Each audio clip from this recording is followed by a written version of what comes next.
Greetings, friends and fellow gamers. This is Old Tom Jin, and this is my playthrough of Fallout 4, a permanent death run on survival mode.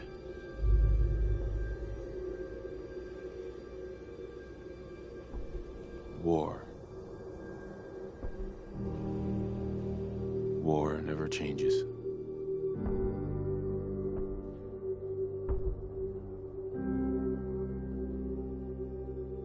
In the year 1945, my great-great-grandfather, serving in the army,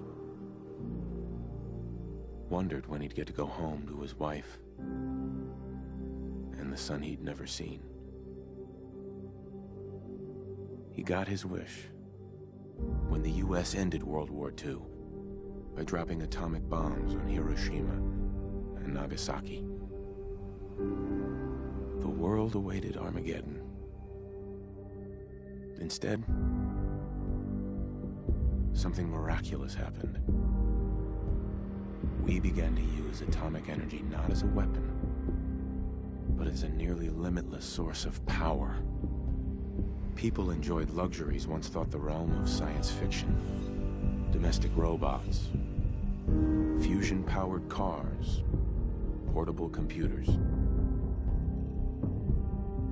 But then, in the 21st century, people awoke from the American dream. Years of consumption led to shortages of every major resource. The entire world unraveled. Peace became a distant memory. It is now the year 2077. We stand on the brink of total war. And I am afraid. For myself, for my wife, for my infant son. Because if my time in the army taught me one thing,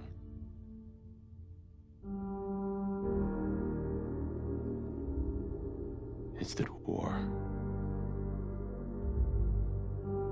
never changes.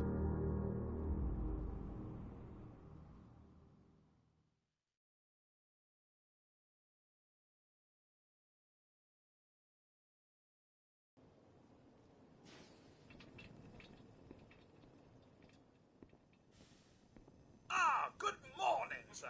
Your coffee. 173.5 degree Fahrenheit. Brewed to perfection. And today's newspaper just delivered. Our government has bullies too. Around the country.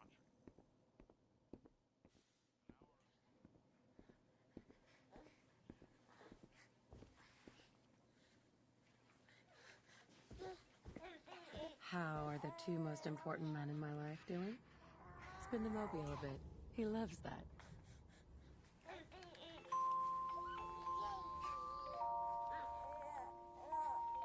Hey, how's my little guy? Much better now, huh? Followed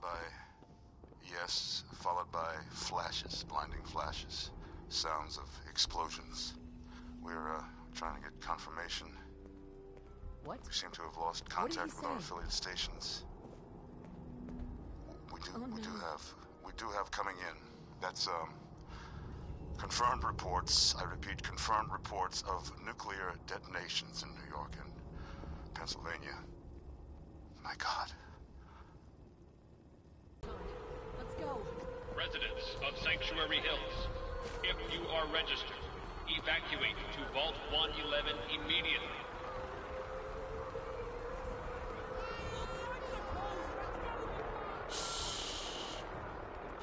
It's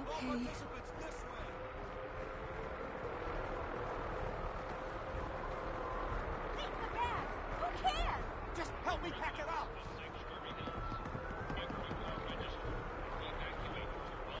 We love you too. Oh my God!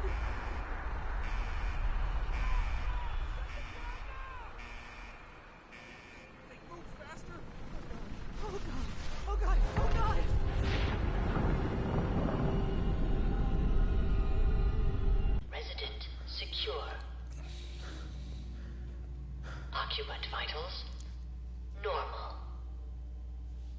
Procedure complete.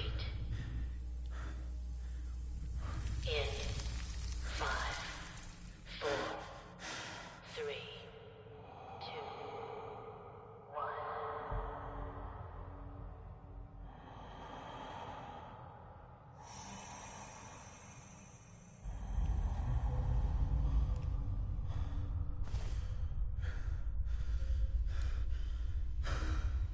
Manual override initiated. Cryogenic stasis suspended.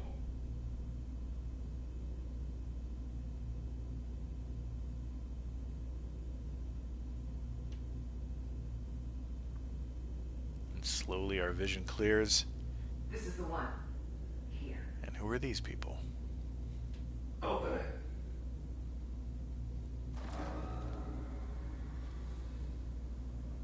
And why are they opening Nora's cryo chamber and not mine? Almost.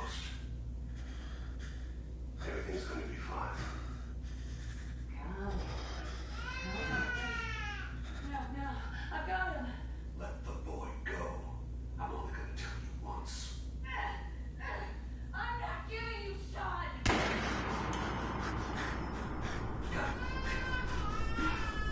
Get the kid out of here. Let's go. At least we still have the backup. Cryogenic reinitialize.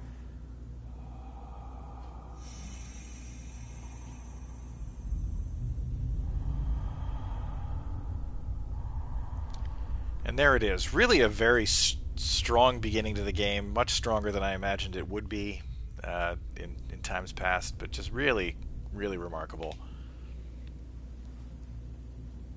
And I know a lot of people prefer to skip all this part, but for narrative purposes, I wanted to include it just to get the full feel, because this, after all, this is a once and done playthrough.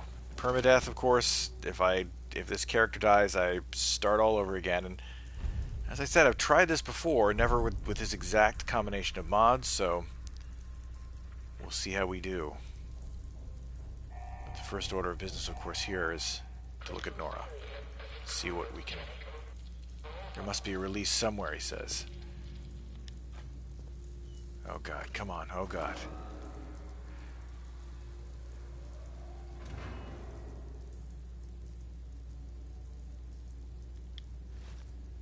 I'll find who did this and I'll get Sean back.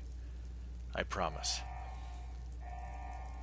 Critical biogenic array. What else can we do for her but close the lid? Let that be our resting place, at least for now. And we quickly find that the other vault citizens are equally frozen and, of course, equally deceased. And there's no sign at all of the mysterious people who came here and took Sean. But as I said, I'm going to try to play this as best as I can the way I imagine a father would play it. If he saw his wife killed and his son taken, what do you expect he would do? Well, he'd try to survive, for certain. But he'd want to find them. He'd tear through this place looking for them.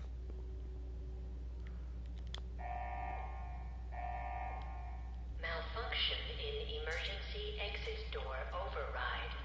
Please contact your Vault-Tec maintenance. Maybe he'd pick up a couple of tools. Bang on the door a little bit. It's stuck.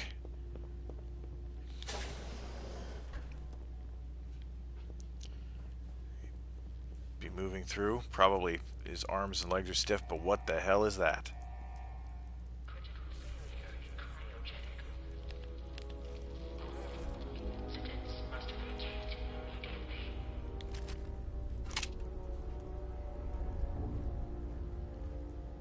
And all of a sudden you imagine those veteran instincts would kick in. this may not be a safe location. Well, I mean, obviously it isn't. Some guy just shot my wife. But what has happened here?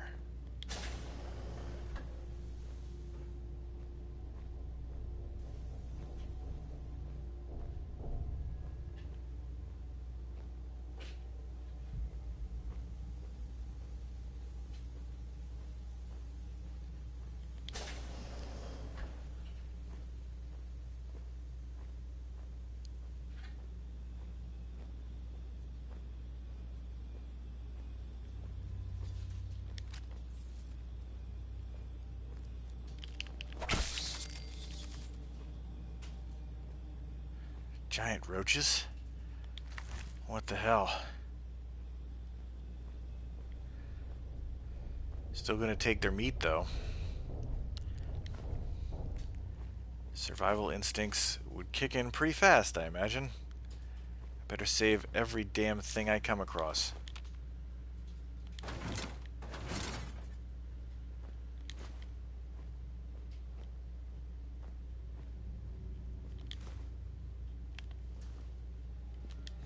Fill those bottles full of water.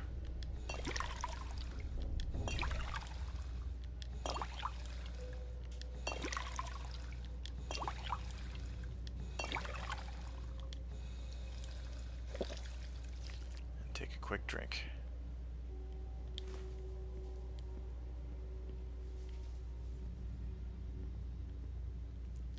Just this little side comment. I do love the art direction in this, especially in this area here.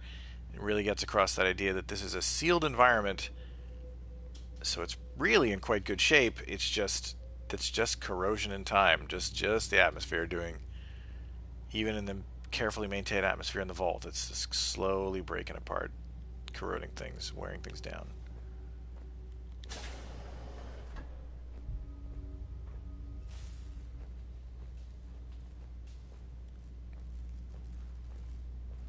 Rad roach, but this one is not for me to kill.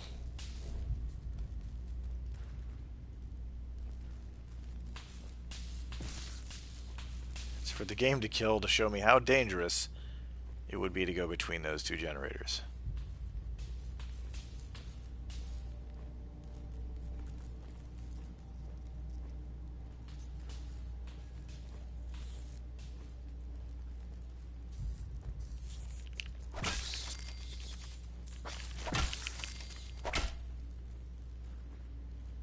So this would be a good time to tell you about some of the modifications that I have installed for this game.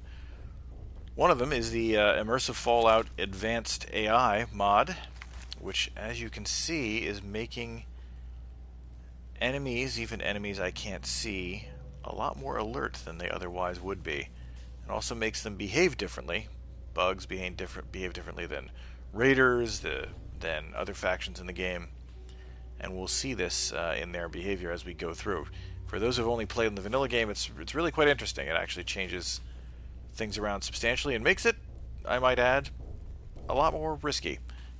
It's already killed me on previous attempts at Permadeath playthroughs, earlier versions, but yeah, quite intimidating. So here we see that there's some bullet holes and a skeleton in a vault suit.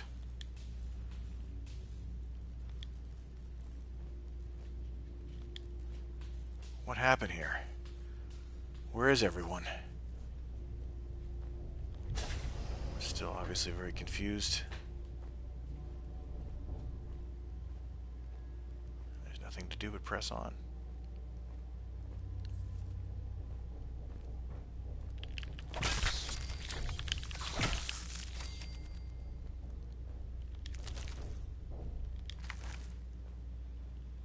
Adrenaline is a blessing and a curse, and oh, it looks like they did tag me a little bit. So I think we're going to drink out of this water fountain.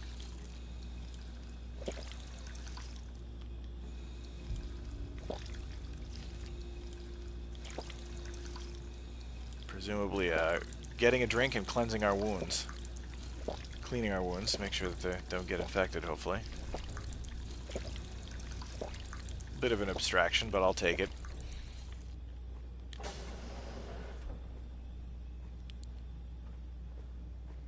now we come to the Overseer's office. And finally, a real gun. A real weapon. More bullet holes. And a dead Overseer. Is this all that's left? And eyeglasses, which we will absolutely be using as soon as we get access to them, but at the moment, we'll just hold on to them. I do, in fact, wear eyeglasses. I'm wearing them right now, so it makes sense to me. Complete the appearance of my avatar, matching myself. And here's the Overseer's relatively austere accommodations for the Overseer. Obviously, this vault was not made for immense amounts of comfort. And bobby pins. Good lord, are they valuable. As we will, as you no doubt know if you played the game, and we will see as we go through it. And there, of course, is the Cryolator, the experimental freezing weapon, crazy super science weapon that the Overseer is working on. I will not be reading all of the computer entries, which of course tell a lot of this story. There's simply too much. And again, this is a game that's been out for a while. If you really want to get the detail, you can look it up online or get the game and read it if you haven't, for some reason, played it already. But we can see that the basic instructions here I will go through is that Vault 111, of course, was meant to test the effects of suspended animation unaware human subjects. This is just one of the many awful little experiments that Vault Tech was engaged in on the unsuspecting public who trusted them to save the populace from nuclear annihilation. I'm not sure if it's ever been confirmed in the game material proper, but my headcanon, and I think it's been suggested elsewhere, is always that Vault Tech was really, if not a front for the Enclave, the true government network of survival bunkers, which continued and morphed into a sort of pseudo-fascistic military organization. That they were either, if not directly affiliated with them, then certainly related. Some of the same people, let us say, served on the board of Vault Tech, and that they were basically using the populace as guinea pigs. Didn't give a damn whether people actually survived. They had their own network of bunkers. They had their own plan for survival. And it was just like, what do we do with these civilians? Experimental on them. It'll be useful. We'll learn something, maybe. Very much of a Dr. Mengele approach to the... not to belittle or make light of Dr. Mengele, of course, a horrible figure, but a very dark turn in the fiction of the game. And of course, what we find out by looking at the Overseer's log is that they got everybody into the vault. They never themselves expected that they would be there that long. They were, in fact, also lied to, just another layer of deception on the part of Vault Tech. And finally, there was a mutiny, which is where all the bullet impacts come from. But these are the concerns of the dead, and they don't make a difference to us now. So what we really want to do is open that evacuation tunnel, try to get out of here, and try to find Sean.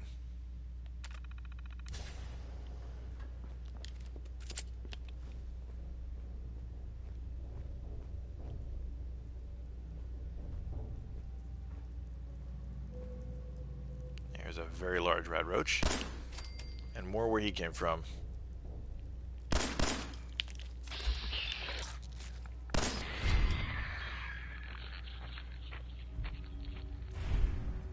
I never seem to shoot low enough against these things. There I did it, but I always have to really work at aiming lower, at least until I get the improved sights on the thing. I always have a problem with that. Oh.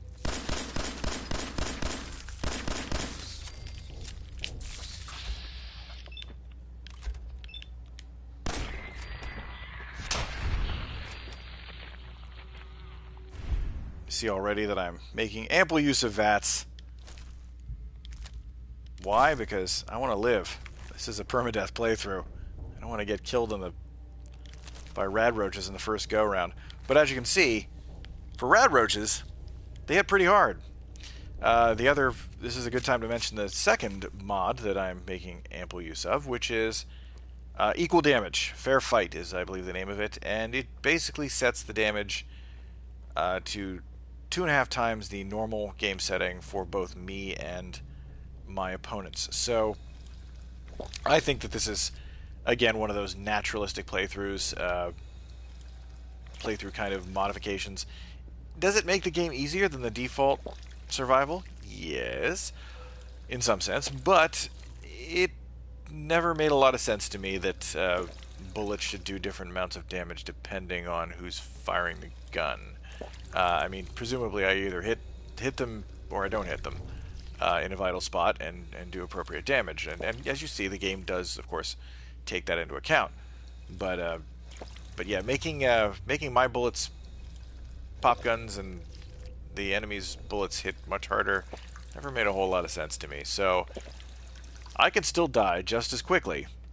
It just, to me, makes it a lot more of less of a sort of pointlessly punishing playthrough and more of a fair fight, which is why that mod was named as thus. So now we just kind of recover our wits about us and head out. I think there might still be more rad roaches out there.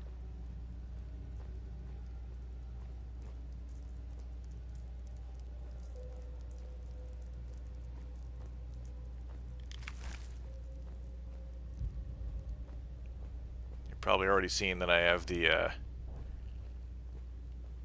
accuracy of an Imperial Stormtrooper with this thing.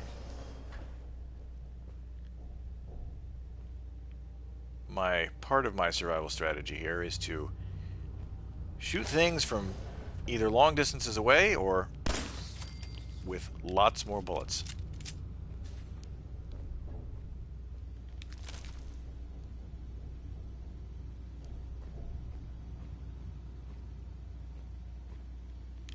Now there's a utility jumpsuit, which I'm definitely going to pick up. Probably not a permanent thing to wear, but it's an old school, old style Fallout jumpsuit. It's not the form-fitting garment that you see here.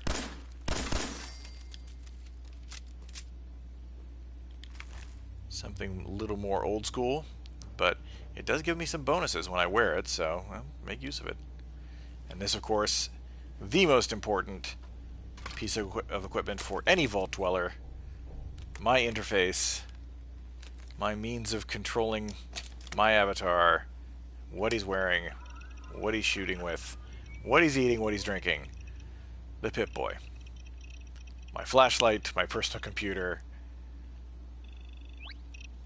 my combat calculator, my personal assistant, everything. My radio. So here it is. So on me I have my 10mm pistols here and my security baton. For the moment, I think I'll put on the Vault utility jumpsuit. It's just neat, and the eyeglasses, because we need eyeglasses. I wear eyeglasses. So let's now open up the Vault doors and get the hell out of here.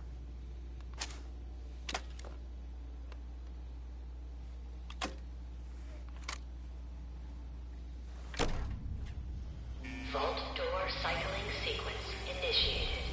Please stand back. And for those of us who have played these games for most of our adult life, this great moment of nostalgia when that big gear-shaped door opens up. Looks a little bit different than it did in previous games, but it's certainly a very cool representation of how it might work.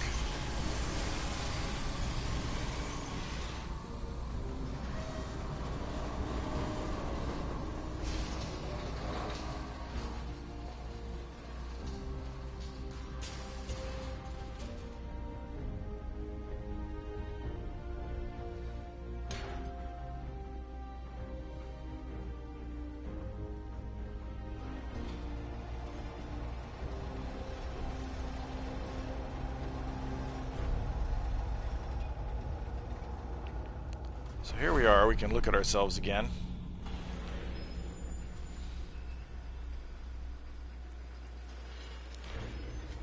looks more or less like me. I might want to adjust my couple of my facial features, but I think this is it's pretty close. Pretty close to me. I'm quite pleased with the results, actually. I think I did a reasonable job on this one.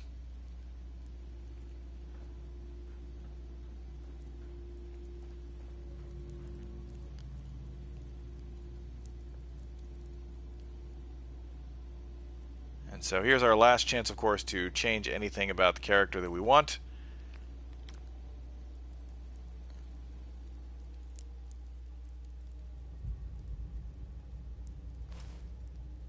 So yeah, this is pretty much pretty accurate. I'm generally pleased with it. I mean, again, to the extent that one can really recreate one in a limited with the limited tools of a video game engine. But yeah, I'm pretty pleased. Pretty pleased. I feel like just quick mod here.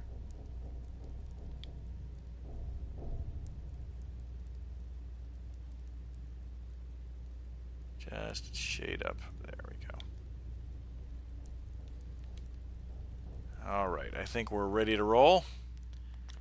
Out into the world we go. Enjoy your return to the surface, and thank you for choosing Vault Tech.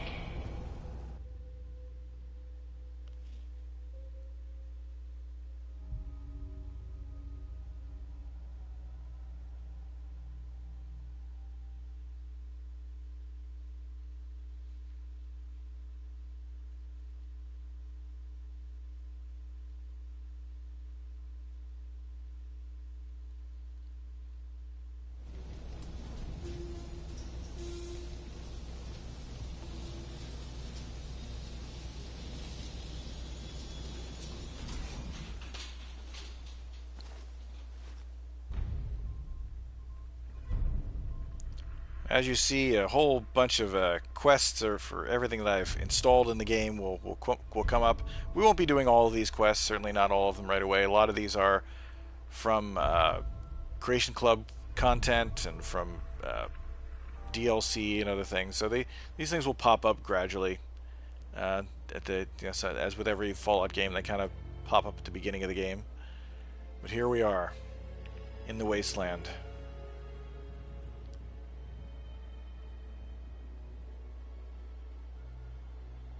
And I think we'll probably take a break right here and pick this up in my next stream. This again is my not my first attempt at this permadeath run. We made an initial attempt with these particular modifications on survival mode. Proved to be just as dangerous as I thought it would be, and I didn't make it very far. So we're gonna make another attempt here. We'll see if this is the charm. But here is old Tom Jin Jr.